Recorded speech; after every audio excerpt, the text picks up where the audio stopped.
Lakers last night. Yeah.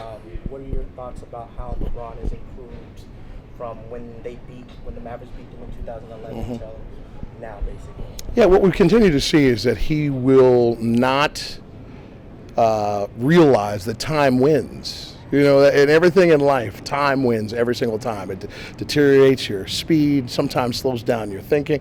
He has defied it.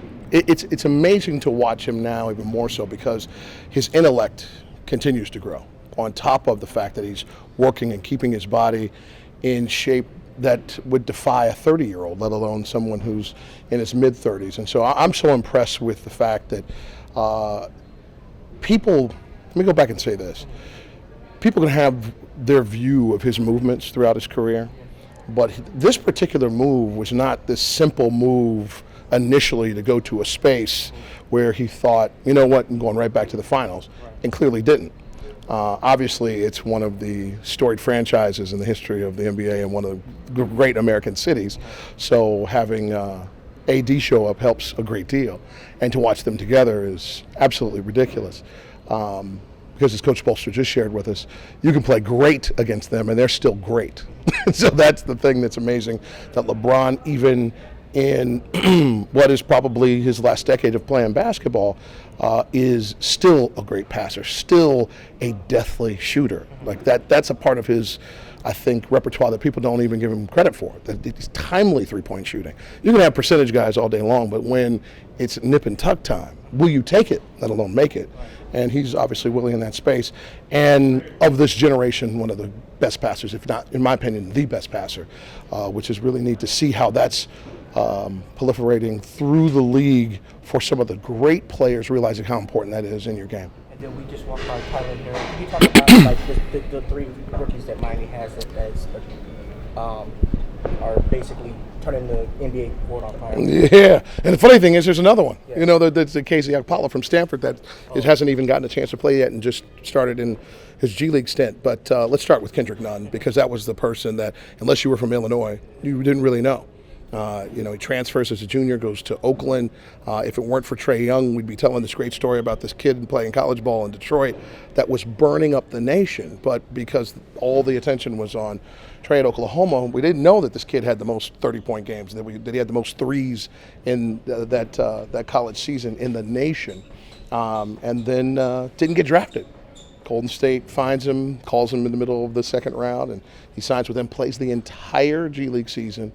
And then the last day of the regular season, the Heat grab him, which is a wonderful coup when you think about that story and being able to control a player's contract when they have kind of this star power, particularly on the offensive end.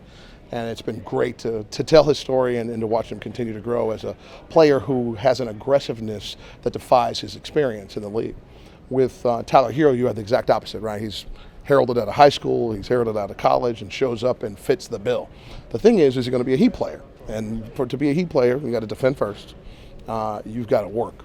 I mean, and that work is body shape, conditioning, body fat index.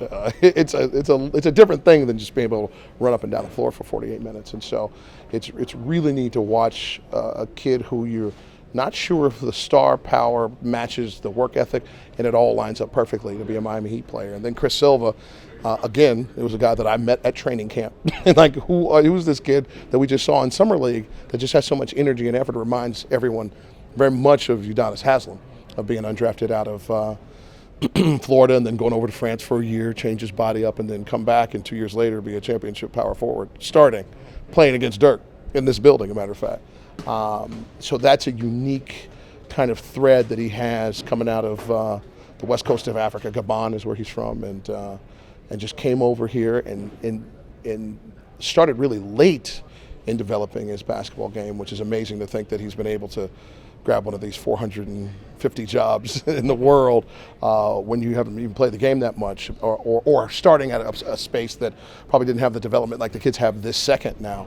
That's growing on the continent. So it's really cool to see a cat who was probably destined for the G League, grab a two-way deal, get into the rotation, probably get a full deal before it's all done. Don't tell Pat, I know he's around here. He doesn't like when I spend his money before he can. But it's a really, really cool story.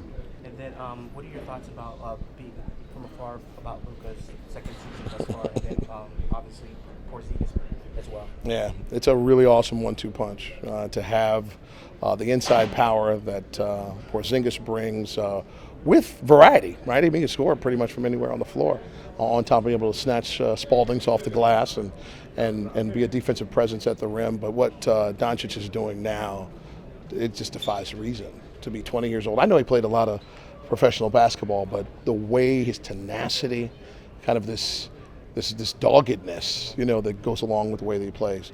The fact that he moves slower than an 80-year-old, but is always in front of a play. That's what blows my mind, is that here's a guy that's just not quick, but always in the right space or has enough space to do what he wants to do.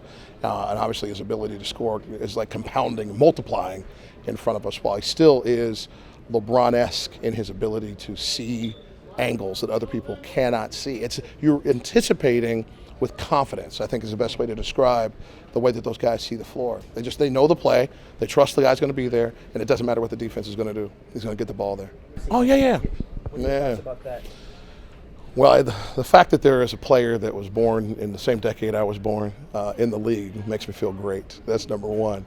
But it's amazing to think that at 42, soon to be 43, by the way, that he has been able to withstand the rigors of these many decades of playing in this game at a high level, and still an important part of what Atlanta is doing now. But obviously becoming a star right in front of our eyes in the late 90s, dominating that dunk contest in 2000 out in Oakland, becoming one of the greatest players in franchise history for the Raptors before, kind of oddly enough, becoming a journeyman of sorts. It's weird because he was a star for a decade and then really fit into all these teams, including here in Dallas, that really helped teams win or get to a place where they could win by mentoring younger players along the line. He is a treasure.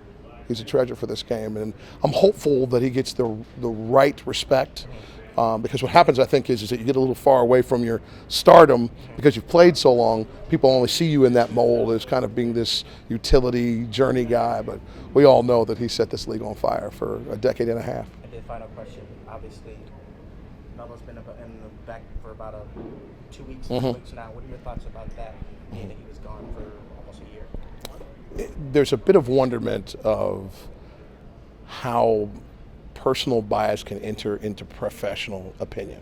Obviously, the man can still play basketball, and not a lot of people come off the heap for the amount of time that he was on it and win a Conference Player of the Week award, just coming out the box.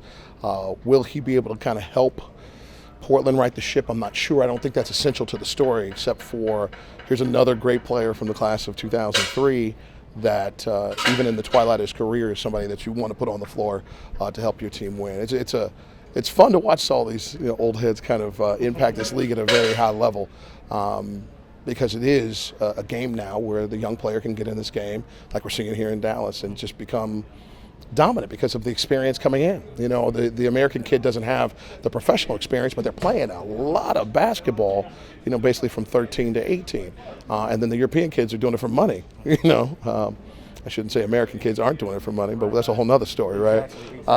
So it's really cool that the guys who are setting the path for these young guys are still in this game to kind of really pass the torch. Thank you. Yeah, no doubt. Hey there, NBA fans. Thank you so much for watching. If you enjoyed, please subscribe at Fanatics View down below.